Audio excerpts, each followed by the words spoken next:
Shalom à toutes et à tous et merci à vous d'être avec nous ce matin dans Wake Up. La joie du Seigneur est notre force et vous faites bien d'être fidèles à cette production qui vous permet de bien démarrer votre journée. Votre choix est parfait. Vous avez choisi la bonne part et personne ne vous retirera cette bonne part. La team vie est là, Mani Touré-Kouda, la vie, la vie. Shalom, shalom, la peuple vie, de Dieu, la vie à vie, effectivement. On va bien. Daniel, Pour ces roi, shalom. Shalom. Vous allez bien? Hein? Pasteur Padé, Ça va, vous êtes bien réveillé ce matin? Dieu merci. Qu'est-ce que vous faites le matin en premier quand vous vous réveillez? Oui, on parle, on a prié à Dieu et Dieu nous a répondu, ça va. Amen, gloire à Jésus-Christ. Amani, on va bien, hein? super bien. Super Alors, bien. dis-nous de quoi est-ce que tu parleras aujourd'hui dans Culture Actuelle, le saviez-vous? Culture Actu, nous parlerons de aide humanitaire des chrétiens et au niveau du pays ukrainien. Et puis, dans le saviez-vous, 2 versets bibliques à retenir lorsque nous traversons des moments difficiles. Intéressant ça. Touré Kouda avec toi dans le Trick Box. Dans Trickbox aujourd'hui, j'ai pour vous, cher ami de Wake Up, 3 astuces pour débloquer l'éternuement. Faut y compris pour débloquer le mariage, la bénédiction financière. Mais très souvent, on a envie d'éternuer, c'est bloqué. Et qu'est-ce qu'il faut faire? On verra cela dans Trickbox. On verra tout ça dans Trick Box avec le professeur Imoroy. Il n'est plus à présenter, il est l'un des plus grands inventeurs de l'Afrique de l'Ouest et même de l'Afrique. Il est avec nous, nous parlerons de l'invention. Dieu dans l'invention. Professeur, Dieu est dans l'invention. Oui, bien sûr. Au commencement était Dieu. Et au commencement de l'invention, Dieu. Puisque c'est lui qui a inventé tout ce qui existe. Voilà. Donc Dieu est un grand créateur hein, et on voit comme aujourd'hui. On en parlera dans cette émission avec le professeur Emeroy. Pour l'heure, prenez vos différentes Bibles, mais aussi vos carnets de notes, vos stylos. C'est devenu une routine pour nous tous les matins de commencer notre journée avec la meilleure des choses, la parole du Seigneur. C'est dans Méditons ensemble.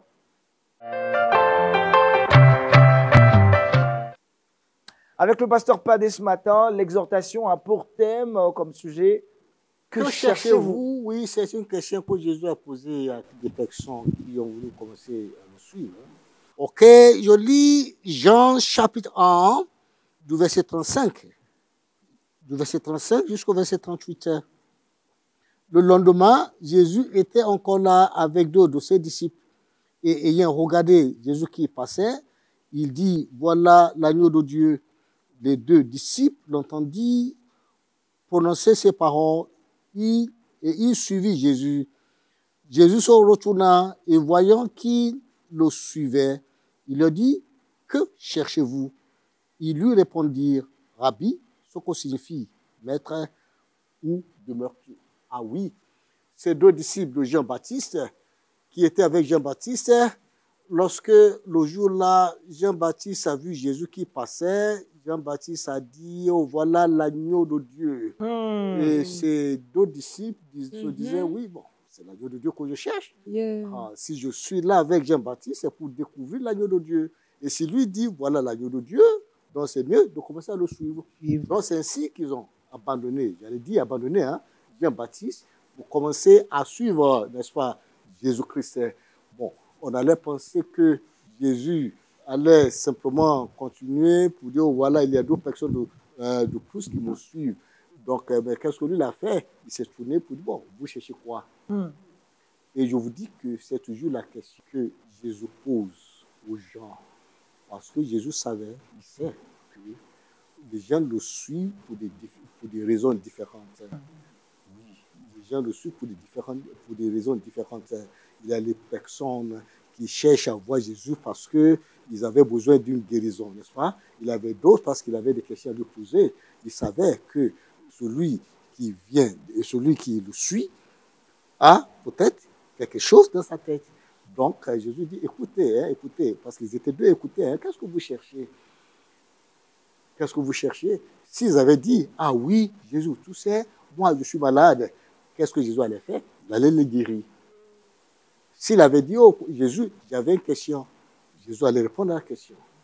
S'ils avaient dit, Jésus, j'ai un problème, Jésus allait apporter solution. Parce que la Bible dit, Dieu est tellement bon, il donne ses bénédictions et aux méchants, n'est-ce pas?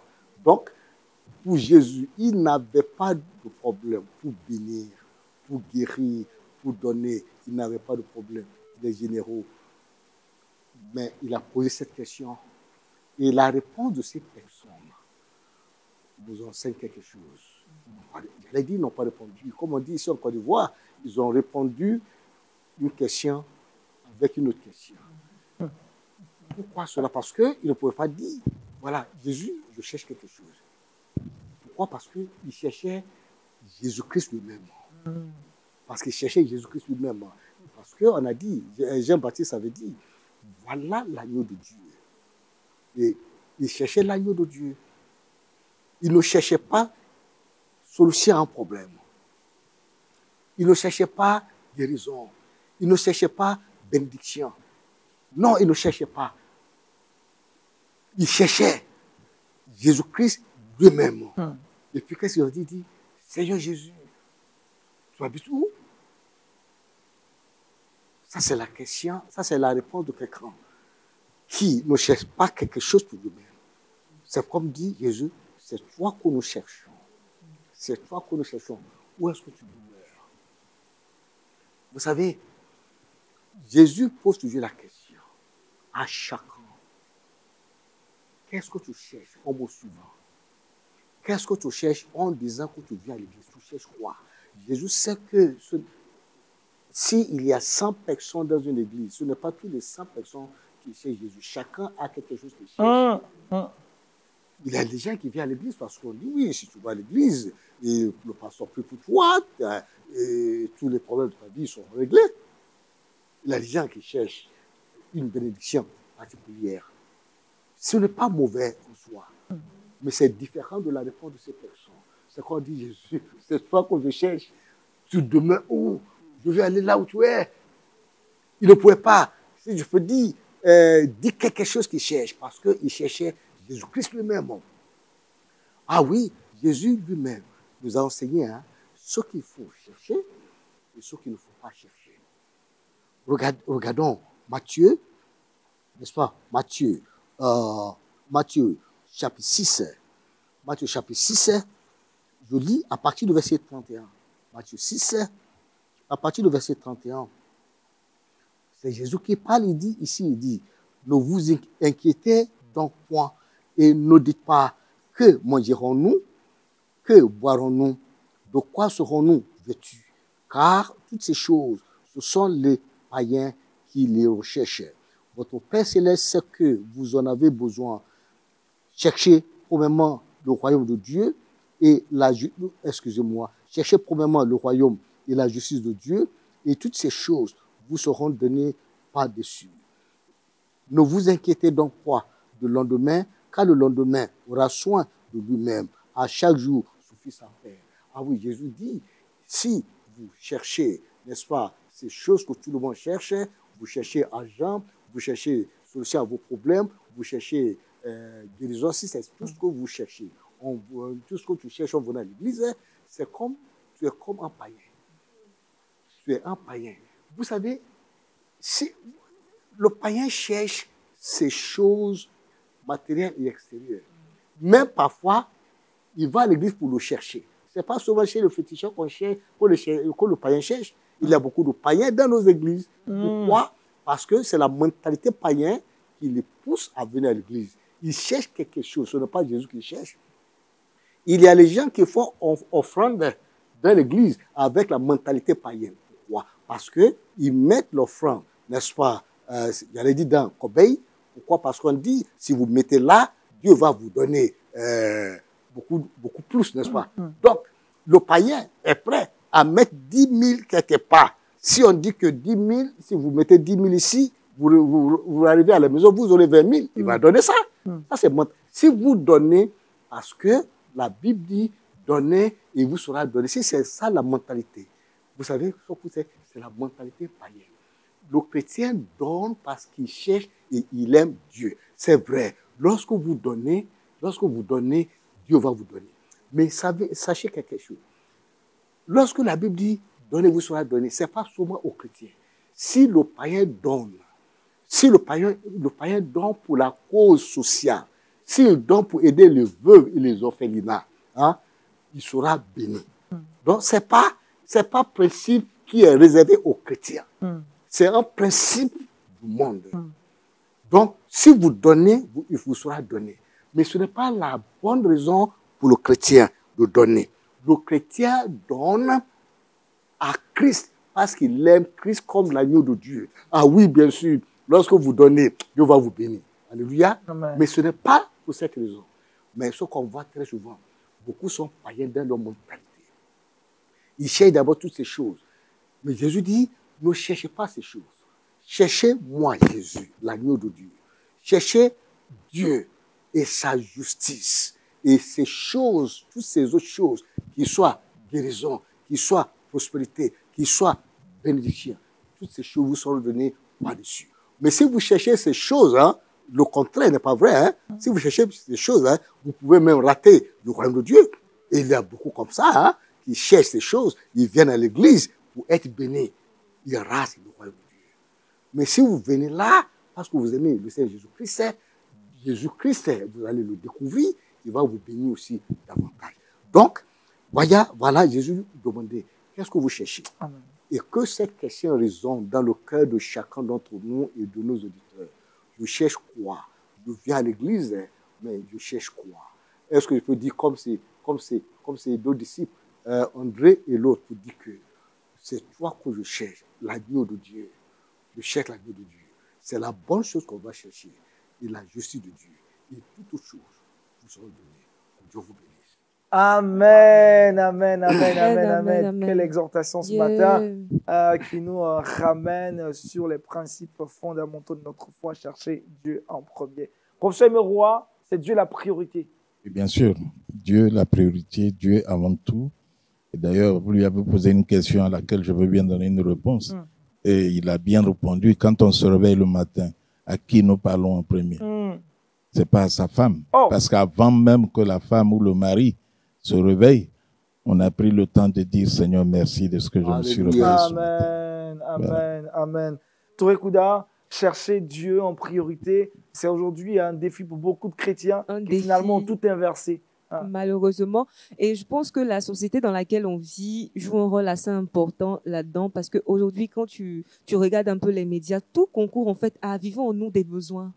Que ce soit le besoin du mariage. Voilà, aujourd'hui, l'industrie du mariage, je prends un exemple, l'industrie du mariage est très développée en termes de cérémonie, de décoration. Donc, ça suscite dans le cœur de beaucoup de personnes ce désir-là, même le niveau professionnel également. Donc, aujourd'hui, tout dans la société, en fait, concourt à créer en nous des besoins.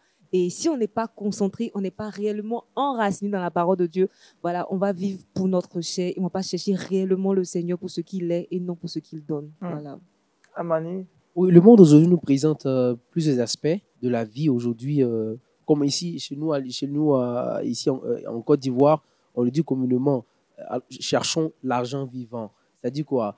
Parce qu'on se dit que sans l'argent, on ne peut rien faire. Puis la Bible dit que l'argent est la base de tous les maux qui assaillent aujourd'hui notre société. Donc, des personnes n'ont même pas le temps même de parler à Jésus quand elles se réveillent le matin, elles s'habillent, et puis elles sortent de la maison, elles vont chercher de l'argent. Pour dire qu'il faut vraiment mettre Jésus-Christ au centre de tout ce qu'on veut. C'est lui qui peut sauver, c'est lui qui va sauver notre âme et c'est le plus important. Il ne faut pas dire que c'est l'argent qui est le plus important. D'abord, c'est son salut qui est le plus important et après viennent les choses parce que c'est déjà un acquis pour nous. Voilà.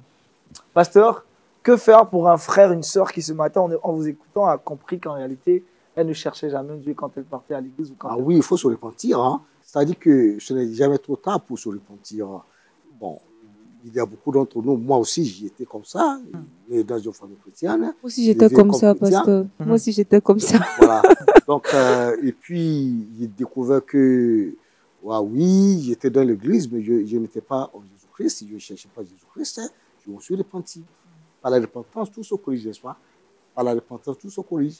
Donc, si vous-même, vous reconnaissez que vous ne cherchez pas véritablement l'agneau de Dieu, celui que Jean-Baptiste a présenté comme l'agneau de Dieu, et ces personnes ont abandonné Jean-Baptiste pour commencer à suivre l'agneau de Dieu. Si vous n'avez pas cette mentalité, et vous reconnaissez que vous avez cette mentalité païenne, repentez-vous, et Dieu va vous accepter. Amen. Vous allez prier pour nous ce matin, pasteur. Vous allez Oui. demander au Seigneur de nous aider à rester focus et concentré sur la priorité. Merci notre papa parce que ce n'est jamais trop tard avec toi. C'est toi qui connais tout cœur. C'est toi qui as fait que ceux qui nous écoutent aujourd'hui nous écoutent. C'est toi qui as préparé ce message parce que tu connais les besoins de chacun. Seigneur, nous prions que cette parole que tu as envoyée soit vie dans chaque cœur qui l'a reçu. Nous prions que cette parole pénètre pour que ceux qui ont besoin de repentance puissent se repentir. C'est pour ceux qui ont besoin, n'est-ce pas, de se corriger, puissent se corriger. Seigneur, aie pitié de chacun. Je prie, Père, que ta lumière jaillisse dans chaque cœur, que chaque cœur, oh Dieu, te reçoive de nouveau et à nouveau. Seigneur, ce jour, et que ton nom soit glorifié. Au nom de Jésus-Christ. Amen. Amen, amen, amen. J'espère bien que ce message, de là où vous êtes touché, vous a ramené sur le droit chemin. On a tous fait notre repentir ce matin. Dans notre Sauf cœur. toi, on n'a pas entendu ta repentance. Je me réponds. Au plus profond de notre cœur, on a quand même eu le temps de s'auto-examiner avec cette parole et de voir que par moments, nos objectifs et nos intentions ne sont pas sanctifiés. On parle maintenant culture avec Aristide Amoni et c'est donc Culture Actu. Amoni, on part en Ukraine. Voilà, nous sommes en Ukraine depuis déjà un bon moment donné. Nous avons écho de ce qui se passe là-bas en Ukraine. Aujourd'hui, je ne peux pas regarder l'actualité sans toutefois avoir au parfum ce qui se passe parlant de la guerre entre l'Ukraine et la Russie, les dégâts qui sévissent aujourd'hui en Ukraine. Il faut dire qu'en toute occasion de cause, quand il y a la guerre, quand il y a un problème, Dieu suscite toujours des personnes pour apporter un soutien favorable. Et en cela, à Jésus Mission, c'est un ministère de jeunes chrétiens qui sont allés là-bas en Ukraine pour porter main forte à toutes ces personnes. Parce que quand il est question de guerre, il y a toujours des conséquences, il y a toujours des victimes, il y a des morts, tout ça, il y a des dégâts. Il faut rappeler que déjà depuis le 2 novembre passé, la Russie a lancé plus de 50 missiles qui ont détruit catégoriquement les bases, les infrastructures énergétiques. Donc, ce qui a plongé une partie du pays dans le noir. Il faut dire que Dieu, par sa grâce, tout a été rétabli. Mais il faut rappeler que la mission de ces serviteurs de Dieu ont vraiment payé parce qu'ils ont apporté la nourriture. Ils ont apporté non seulement des vivres, tout ce qui est question de vivre, mais aussi ils ont profité de l'occasion pour annoncer l'évangile à ces familles vraiment qui ont été véritablement touchées. Ils ont apporté vraiment toute main forte qu'il faut. N'est-ce pas? Là, la Bible qui dit que la vraie religion, c'est de subvenir aux besoins de ceux qui sont dans le manque. Voilà. Donc, voici un peu l'actualité là-bas en Ukraine. Pasteur, sur cette action de bonne volonté en Ukraine, de vos collègues pasteurs. Hein? Ah oui, c'est bienvenu. Hein? Et je dis que c'est ça vraiment le témoignage. C'est-à-dire, il ne suffit pas de prêcher dans les églises, même pas ici au studio. Lorsqu'on va jusqu'à là où les besoins se font ressentir, les gens qui prient, qui crient à Dieu, Dieu, sauve ma vie, Dieu, fais quelque chose pour moi, Dieu, Dieu, Dieu. Est-ce que vous savez que beaucoup de ces victimes sont des personnes qui n'en connaissent rien? C'est-à-dire que les femmes qui n'en connaissent rien, les enfants qui n'en connaissent rien, qui ne savent même pas pourquoi. Est-ce que vous savez aussi, il y a une politique, tantôt on appelle l'invasion soviétique, tantôt on appelle, n'est-ce pas, la guerre entre la Russie et l'Ukraine. Donc, qu'il soit l'un, qu'il soit l'autre, il y a les victimes, les véritables victimes. C'est-à-dire pour eux, il en a, mais pour lui, qu'il soit la Russie qui prenne, qu'il soit... Ce n'est pas son problème, mais il souffre. Et s'il y a les gens que Dieu soulève, suscite pour y aller, franchement, Dieu merci pour ces personnes. Et par la grâce de Dieu, ils ne vont pas perdre de récompense devant l'Éternel. Amen. Professeur Meroua, sur cette action humanitaire, un mot? Moi, je trouve que c'est vraiment louable, malgré le risque, parce que aller aider quelqu'un qui est sous les bombes, c'est accepter aussi de partir ou de subir en fait l'effet des bombes. C'est courageux de leur part et il faut les encourager et il faut leur donner tous les moyens que l'on peut susciter ça et là pour leur permettre de faire davantage. Voilà. C'est aussi un appel à l'intercession, hein, Amoni, pour l'Ukraine, mais aussi pour ses serviteurs de Dieu qui se donnent corps et âme pour partager l'amour du Christ. Merci, Amoni. On va parler maintenant invention avec notre invité du jour, le professeur Aimé Roy. On parlera de Dieu dans l'invention. C'est maintenant. Très bien. Je voudrais commencer par répéter ce que j'ai dit tantôt. Au commencement, Dieu. C'est ce que nous dit la Bible. Et le Seigneur dit, faisons l'homme à notre image. Et ça, ça fait référence à ce que nous, inventeurs, devons appliquer. Nous devons travailler en équipe. Parce que le premier inventeur qui a plus de brevets que qui que ce soit sur la terre, c'est Dieu. Premier inventeur. Et il a inventé beaucoup de choses. Je prends juste un exemple. Une plante qui va sucer des substances minérales, donner sa sève, prendre sa sève, capter le CO2, libérer l'oxygène. Quand certains disent Dieu n'existe pas, nous sommes sortis de Bing Bang, je dis, il y a une intelligence qui a inventé tout ça. Et il y a une intelligence qui a conçu tout ce qui existe. Quand je prends l'être humain, commençant des ovules et spermatozoïdes fécondés, qui vont être logés dans l'organisme de la femme pour donner un être humain qui lui ressemble, j'ai dit, il faut respecter celui qui a créé cela. Et comme il est dit que nous avons aussi été créés à l'image de Dieu, nous sommes donc intelligents. Et Dieu nous a donné un exemple dans la Bible où il a dit, je lis Exode 36, verset 1, Betsaleel, Oholiab et tous les hommes habiles en qui l'Éternel avait mis de la sagesse et de l'intelligence pour savoir et pour faire, exécutèrent, et de l'intelligence et pour savoir et pour faire, pardon, exécutèrent les ouvrages destinés au service du sanctuaire selon ce que l'Éternel avait ordonné. Ça veut dire que Dieu donnait de l'intelligence, du savoir-faire à certaines personnes. Tout le monde n'est pas inventeur. Chacun de nous a des qualités, des potentialités qui lui sont propres. Mais Dieu là a choisi des gens précis. Et ils ont une intelligence. Ils s'asseyent, ils réfléchissent. Et puis vous sortent quelque chose qui respecte une certaine cohérence, une certaine logique. Quand il y a un souci, moi je me souviens, quand j'étais étudiant, doctorant en France, des fois, l'équipe de recherche composée de 2 professeurs et 2-3 étudiants, ça dépendait de la période. Des fois, nous sommes confrontés à un problème, on cherche une solution. On ne trouve pas la solution. Le professeur dit, bon, on a trop duré sur la réflexion, rentrons à la maison, demain on va continuer. Mais la nuit, je reçois un éclair sur le sujet. Amen, amen. Et quand je viens, je dis au prof, voici la solution. Il me dit, comment vous avez fait? Parce que quand je rentre chez moi, j'ai dit, Seigneur, j'ai besoin de la solution au problème que nous avons.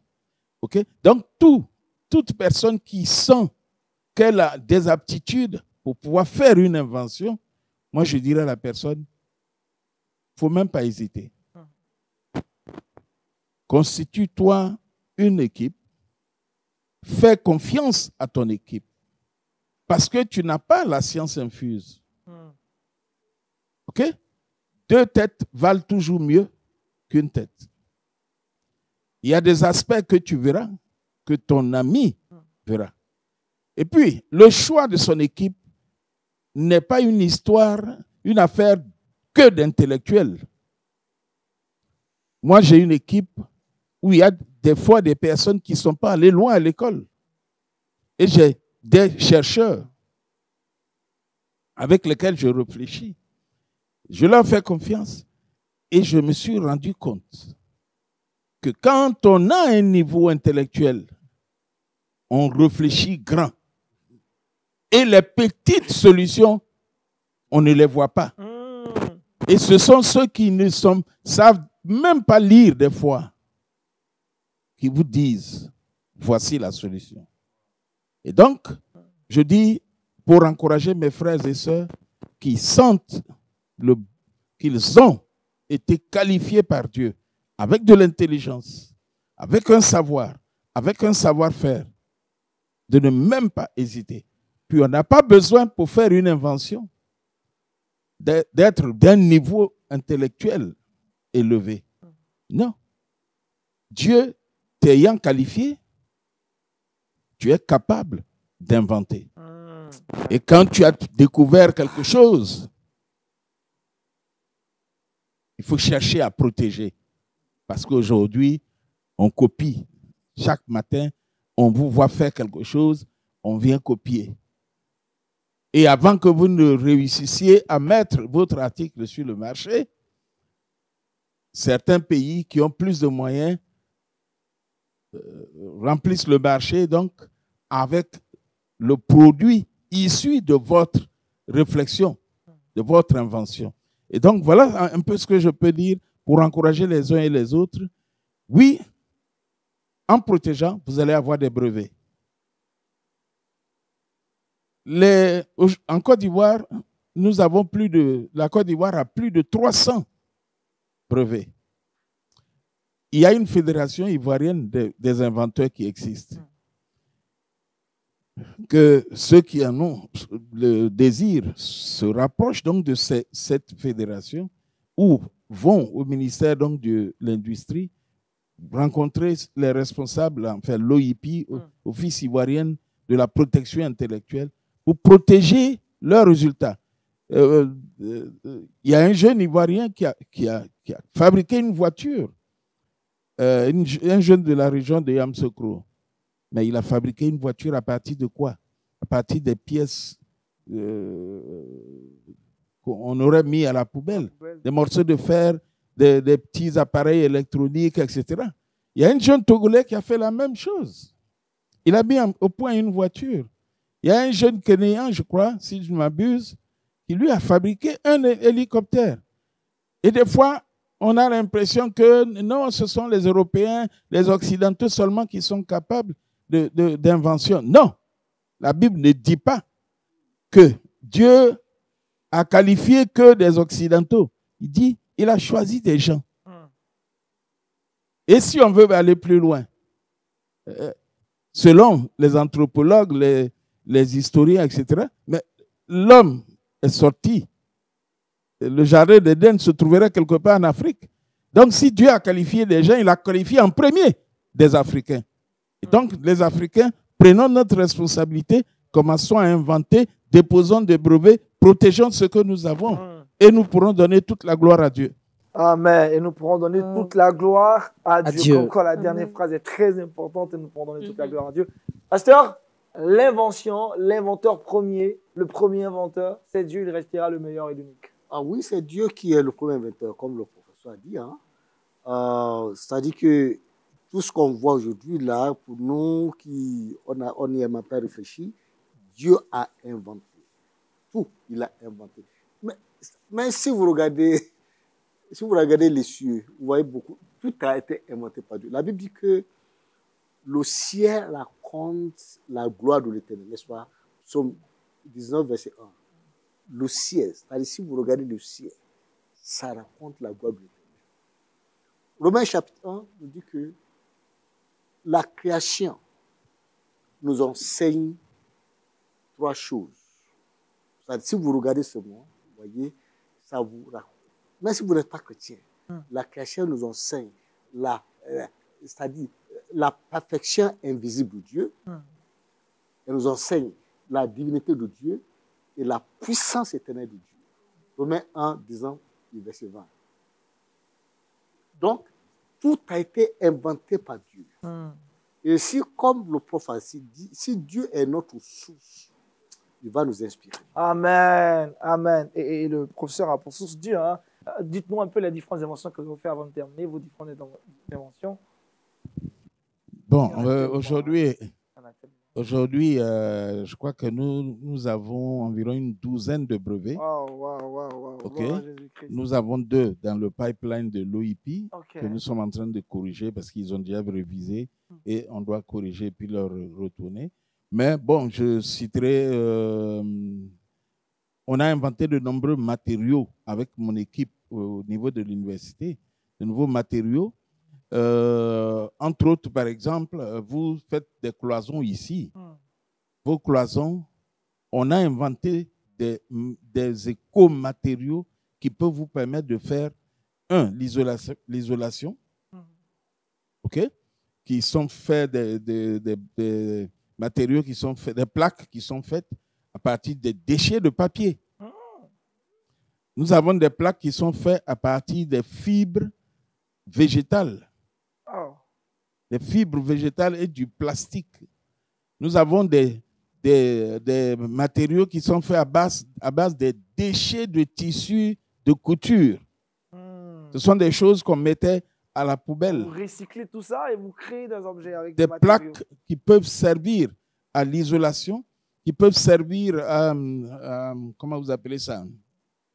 Isolation phonique, isolation thermique, ok?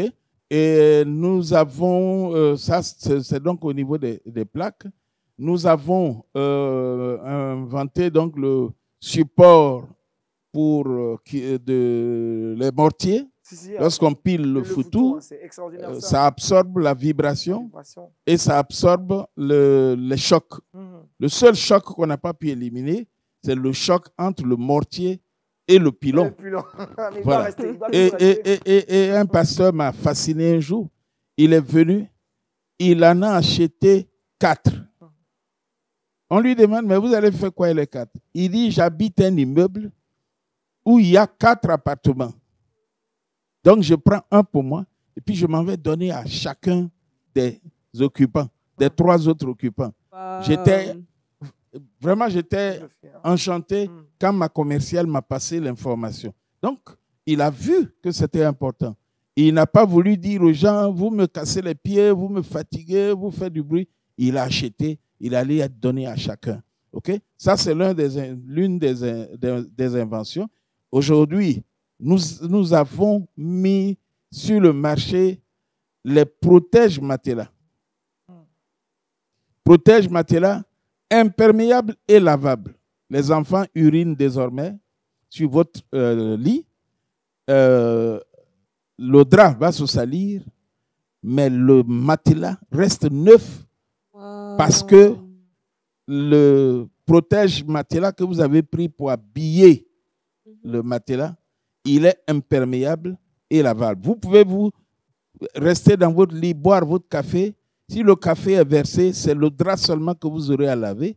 Le protège-matelas, vous prenez une mousse avec un savon liquide ou n'importe quel savon.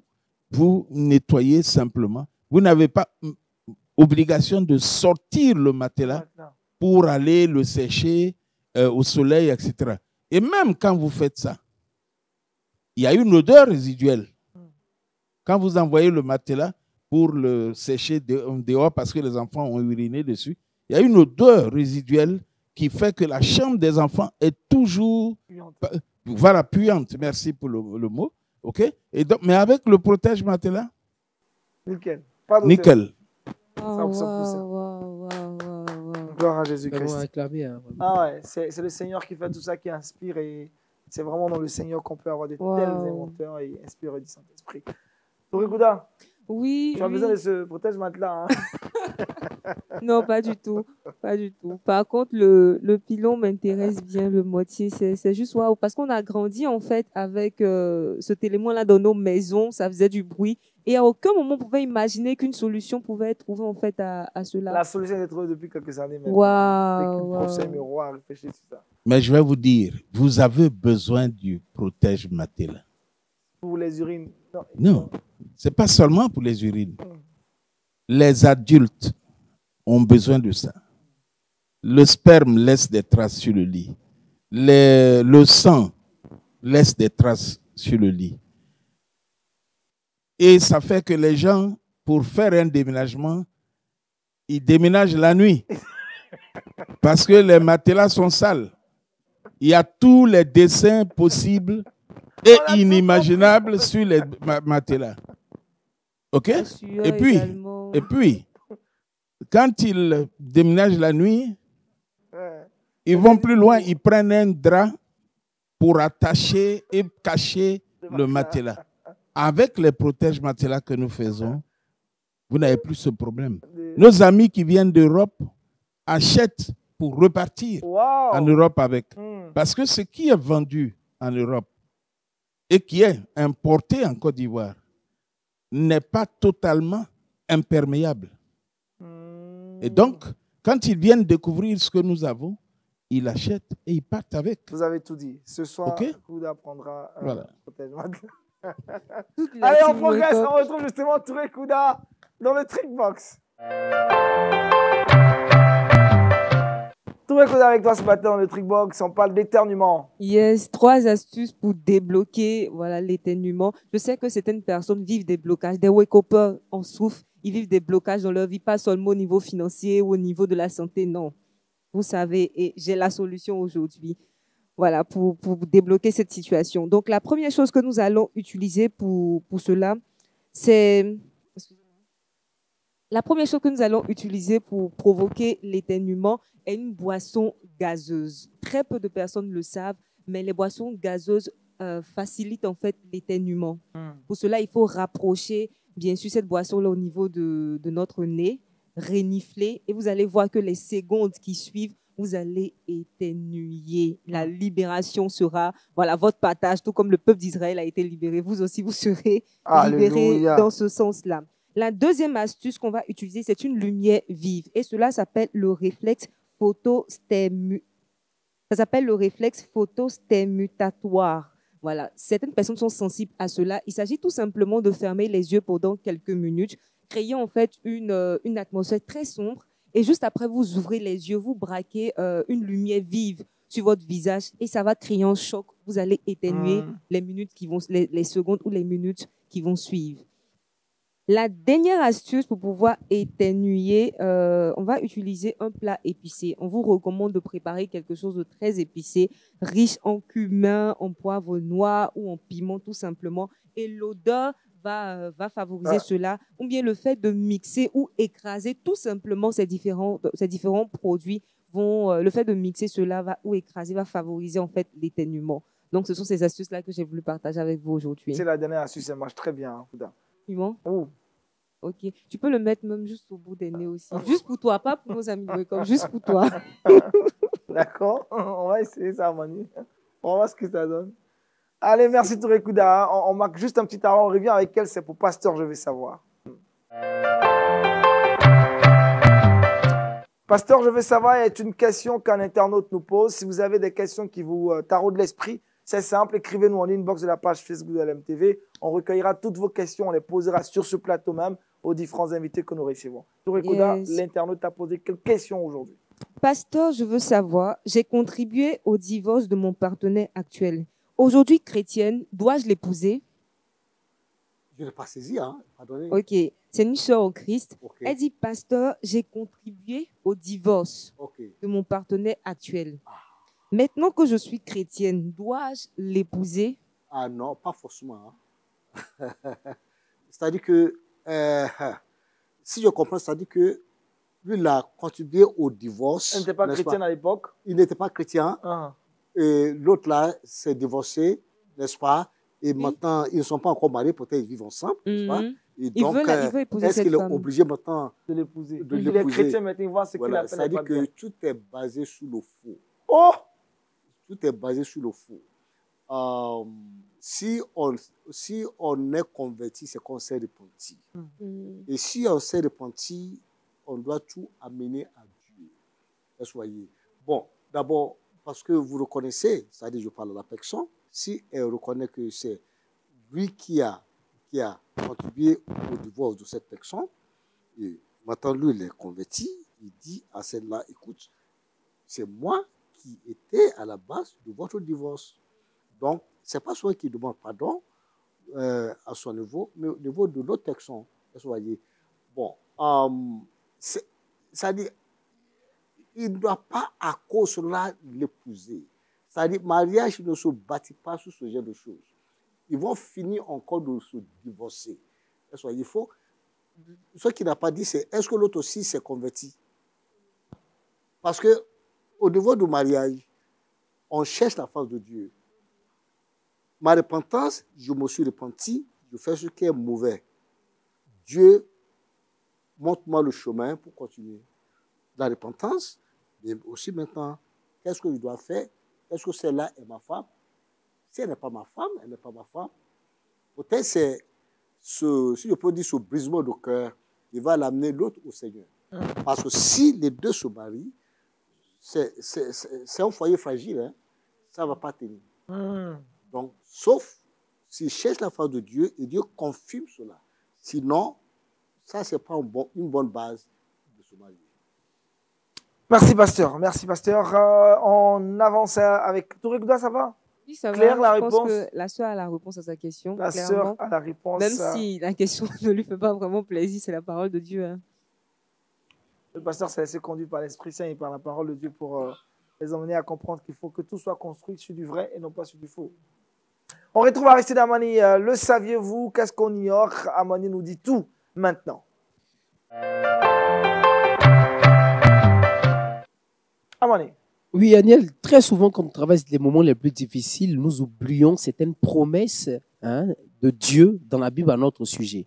Alors, quand nous traversons les moments difficiles, par moments, on s'est dit que Jésus-Christ nous a abandonnés et le ciel est tombé sur nos têtes, mais on oublie même qu'il y a certains versets bibliques qui nous rassurent qu'effectivement, notre Dieu, il est avec nous. Quand je le disais tantôt, c'est dans la fournaise ardente que le quatrième homme se révèle. Donc, pour dire quoi? Toi qui traverses un moment difficile, sache que dans le livre de Jean, chapitre 16, verset 20, il est écrit « En vérité, je vous le dis, que vous pleurerez et vous lamenterez, et le monde se réjouira. Et vous serez dans la tristesse, mais votre tristesse sera changée en joie. » Et dans le livre de Romains, chapitre 16, verset 20, il est écrit « Or, Dieu brisera bientôt Satan sous vos pieds. » Donc, il faut se rappeler, lorsque nous sommes dans les moments les plus difficiles, il faut se rappeler de ces deux versets bibliques pour croire qu'il y a encore de l'espoir, c'est encore possible. N'oublions pas qu'il y a des versets bibliques, il y a des promesses de Dieu dans la Bible qui nous concernent. Alors, ce n'est pas le moment de jeter l'éponge, mais il faut croire toujours au Seigneur Jésus-Christ. Amen. Merci Amani pour ces versets-là qui nous fortifient ce matin. Touré Kouda, le verset boussole. Le verset boussole se trouve dans le livre de Matthieu 6, le verset 33. « Cherchez premièrement le royaume et la justice de Dieu, et toutes ces choses vous seront données par-dessus tout. » N'oublions pas la priorité, le royaume de Dieu. Professeur, dites-nous, c'est quoi vos prochaines inventions? Prochaines inventions, je ne saurais vous le dire, mais je peux vous dire que nous avons initié dans le sens de la protection de l'environnement. Vous avez de plus en plus de voitures dans notre pays et donc beaucoup plus de pneus usagés. C'est vrai ça. Nous avons initié la construction de maisons à partir de demi-pneus usagés. Wow. Et le brevet est dans le pipeline. Wow. Donc, je ne peux pas vous dire plus parce que nous n'avons pas terminé avec le brevet. Merci de nous avoir mis quand même la puce à l'oreille. La puce à l'oreille, on sait plus ou moins les maisons avec des pneus. Ce sera des maisons avec éco dans lesquelles il fera plus frais. Et nous comptons utiliser un des matériaux que nous avons mis au point avec donc les déchets de tissu pour faire la toiture. Hey. Je rappelle que les cloisons seront faites avec les déchets de bouteilles cassables. les jeunes en Côte d'Ivoire boivent tellement de vin que au début, à la fin du week-end, vous avez une tonne de bouteilles cassables et qui terminent leur vie au dépotoir. Et puis bon, on ne sait pas à quoi ça va servir. Heureusement que vous avez Et trouvé la solution. nous avons décidé de les utiliser pour faire les séparations intérieures, ok, du bâtiment que nous sommes en train donc de prototype que nous sommes en train de mettre. Super. Voilà. Merci, professeur. Merci au pasteur Adé. Merci. À toute la team V de Wake Up. Ce fut un plaisir. Merci à tous nos amis qui nous ont suivis à Abomey Calavi, à Parakou, à Porto Novo, mais aussi à Cotonou. C'est au Bénin. Merci, que Dieu vous bénisse richement. On se retrouvera demain pour un autre numéro de Wake Up. D'ici là, portez-vous bien. Shalom chez vous. Shalom.